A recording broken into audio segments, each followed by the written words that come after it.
Bonjour et bienvenue pour cette première vidéo de l'Histoire autrement qui s'adresse principalement à des élèves de cycle 3.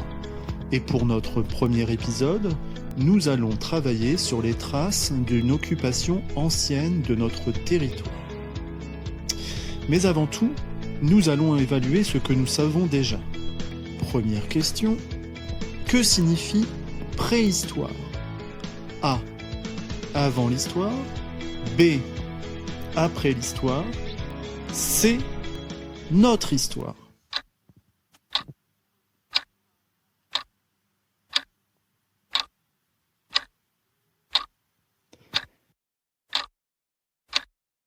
Question 2. Qu'est-ce que notre territoire? A. La Terre. B. La France. C. L'Europe.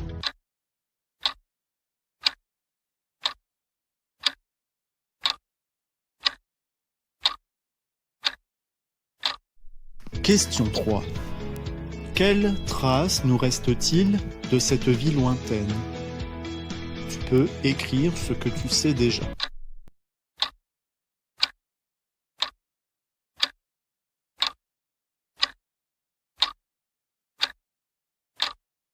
Tu pourras tout au long de la vidéo rechercher ou vérifier les réponses à ces questions.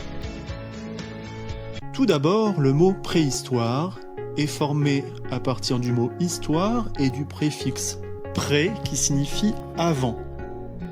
Littéralement, préhistoire veut dire tout ce qui se passait avant l'histoire. Regardons à quoi cela correspond sur une frise chronologique. La préhistoire est une période très longue qui a commencé il y a 3 millions d'années environ et qui s'est terminée il y a environ 3000 ans. De plus près, nous observons que les hommes préhistoriques ont connu une évolution sur environ 3 millions d'années. Et nous allons nous intéresser aux traces que nous ont laissées nos ancêtres depuis environ 35 000 ans. Tout au long de cette période, le cerveau de nos ancêtres s'est développé jusqu'à acquérir des compétences de langage, artistique et langagière. Ainsi, les premières traces artistiques ont été découvertes dans la grotte de Lascaux en 1940. Ces grottes se situent en France, en Dordogne. Elles ont été réalisées par nos ancêtres, des Homo sapiens, et représentent souvent des animaux ou des traces de mains. Il existe aussi d'autres grottes, comme la grotte Chauvet, qui, elle, se situe en Ardèche.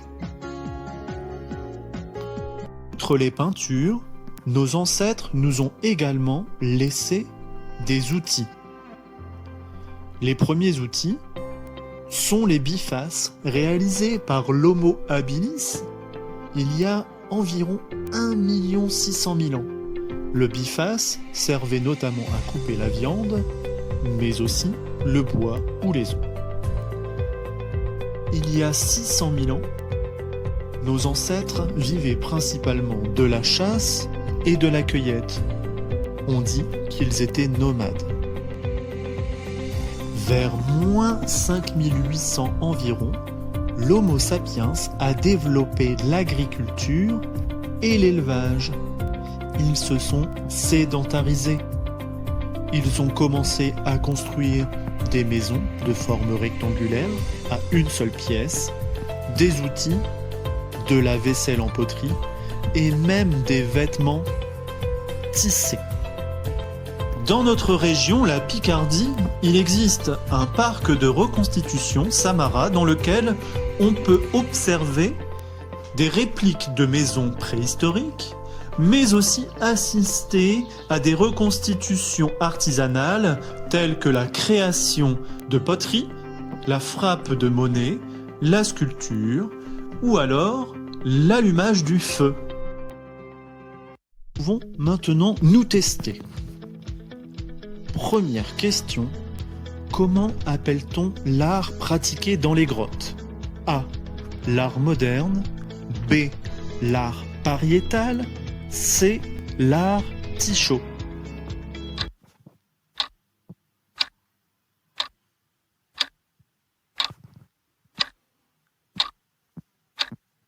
C'est la réponse B, l'art pariétal.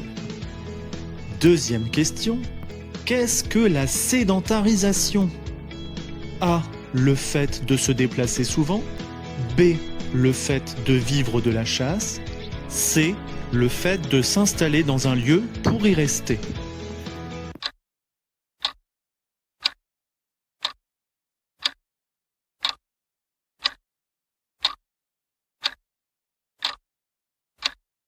Réponse C. Le fait de s'installer dans un lieu pour y rester. Troisième question. Cite différentes traces d'une occupation ancienne de notre territoire.